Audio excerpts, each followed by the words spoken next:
I'm going to read from The Sea with No One in It. It's kind of, the poems are sort of unified by a connection to the sea or a body of water. Yeah, mostly. I'll read the title poem, which is in the middle, actually. It's number 11. It's better than light. Today of all days, this is the sea with no one in it. Is this all it will be? Unable to dye all it touches in primitive ink. What could you give the sea but your stripes, since you ask, your war paint, your blindfolds, your appetite for westerns, in exchange for waves as wide as trains from the next frontier? 2. It looks like the ocean with its cargo of gunpowder and ash. Bottles the colour of bulls from another era. Longhorns moving ahead and not much else. Once it had been half man, half sea, unhealed yet unwounded by the greyest of steeples. I do not think of the deep. What has been worn will be worn again by sheiks. Why leave these shores when the rest of the waves will come to us? What more can they bring us, these waves, with their Formula One alligator instincts, but fast zippers and drop sheets that fall short of rafts? Today the fish are sober, underlined by other fish. Actuaries, surgeons, archers, they arrive in the order of fish. Again, no one is snorkeling in these seas. There are so many waves, it's hard to know where to begin. In summer, there are no holidays for fish. Maybe they take them in the spring. What better day to work as watchmen of 3 islands, turning to the 6th. And when they die among the stethoscopes, they'll find these shores have ribs. Still, they must have recollections of the stake of Africa, the broken comma of New Zealand.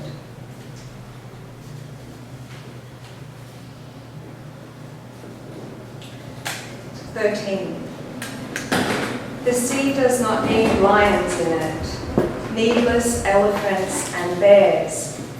From here there is nothing to behold but the solitary cranking out of waves. Though speared, it has no enemies. It does not need ashes in it, seldom crosses, in some cases casks.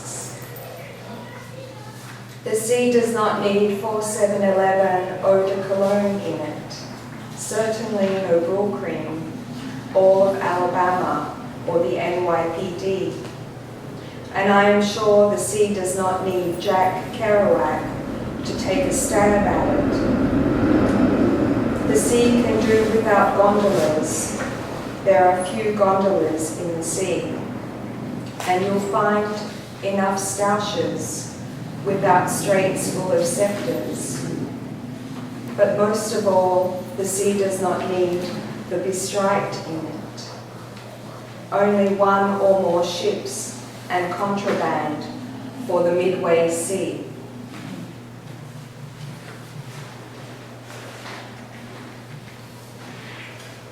So is everyone hearing okay?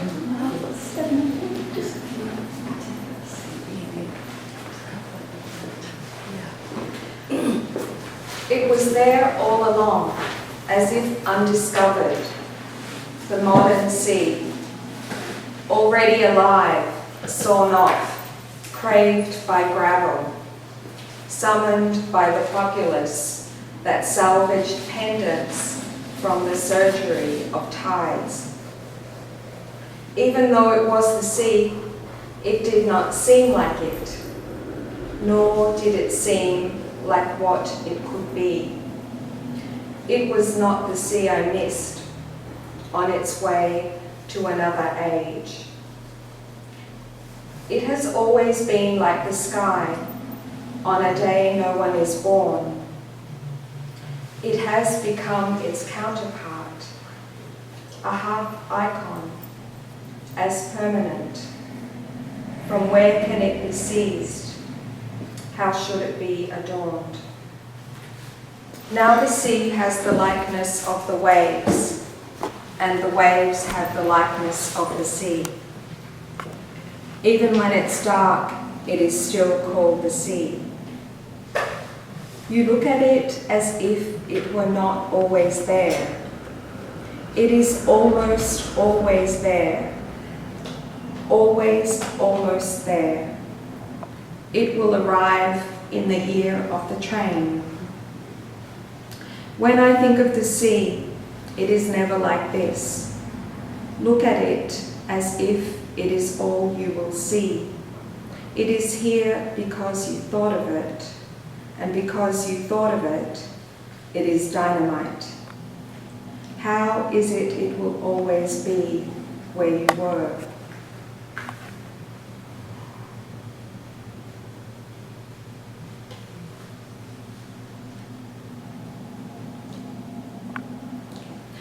A target at sea level is yellow, red, blue and white, the four colours left in the world, the one that does not turn in front of you or in any forest.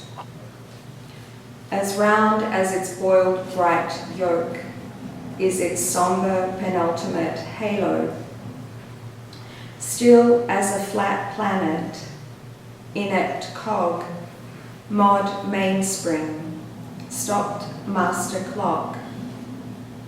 Throw no stones. Why wouldn't you slug it from afar with its very own hands? Mark your own time, the odd hours you keep, by their narrow accusatorial shadows. Now, they were all the sea poems. I'm going to read, because we're in a gallery, I think I'll just read all the, there's a lot of ekphrastic poems in the book, so I'm going to read all those now. This one is, well, it's self-explanatory, so I'll just read it. 20. World Worship at the Consulate of Jasper Johns. When this was a flag in a shoreless sky, all fields were states, or parts of the sea themselves, the sea of identical parts. And this was a rectangle before these were overused numbers. When this was the sea, there were as many stars in the fields as these targets, each one the roundest of fruit that was halved.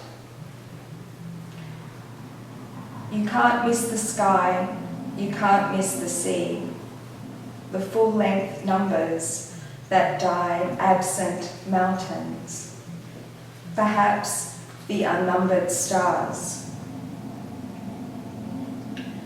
What has become of the sky outnumbered by stars? What has become of the ocean outnumbered by waves? When this was a star, this was a shield, and this was a helmet, and this is a flag for an uncrossed sky. For Anselm Kiefer. You have given me a city without buildings, in a cold republic. All roads lie where they fell. Now even night would not surprise me. An airlift of shells. I will prove you have painted Nero's ocean, or a landscape raised for battle, in a season without opposite. We can lose track forever of a wave in the ocean, once yoked by planes that fly as low as yesterday.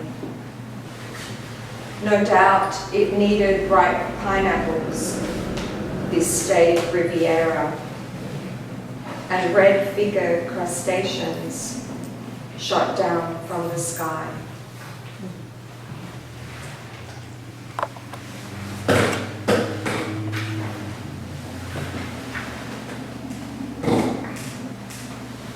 Here's the Philip Guston.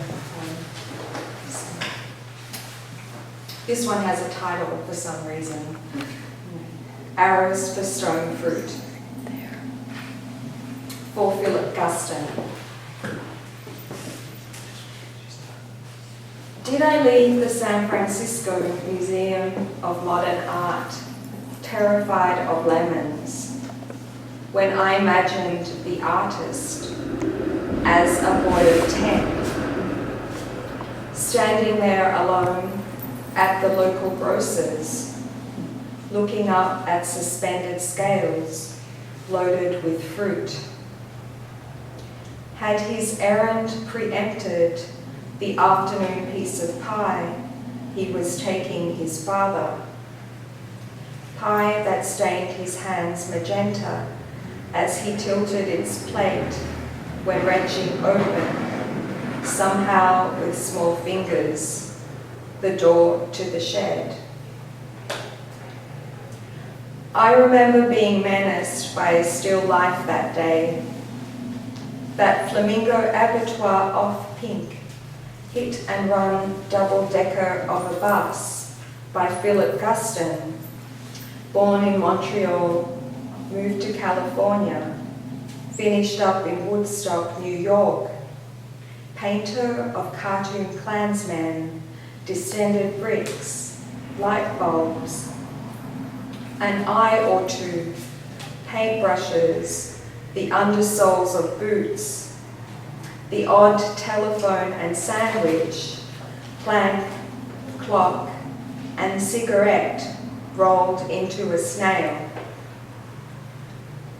A man replenishing his cornucopia of Jetson by depicting its contents as if fruit never existed except for a few pounds of cherries punctured by their own stems.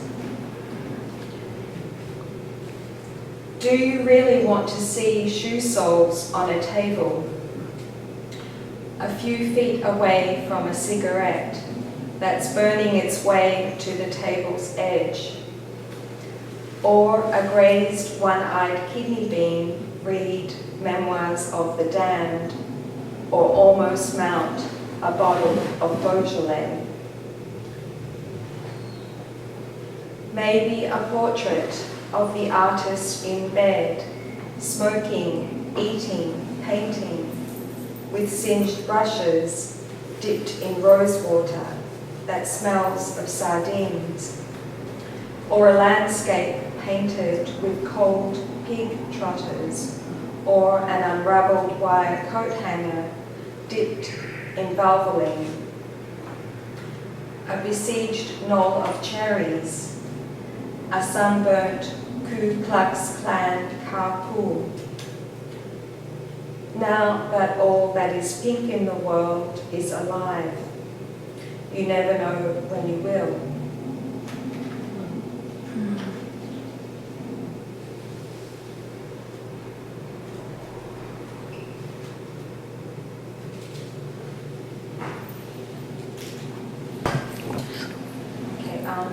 number 30. I've never read this out before. Oh, actually once I did this.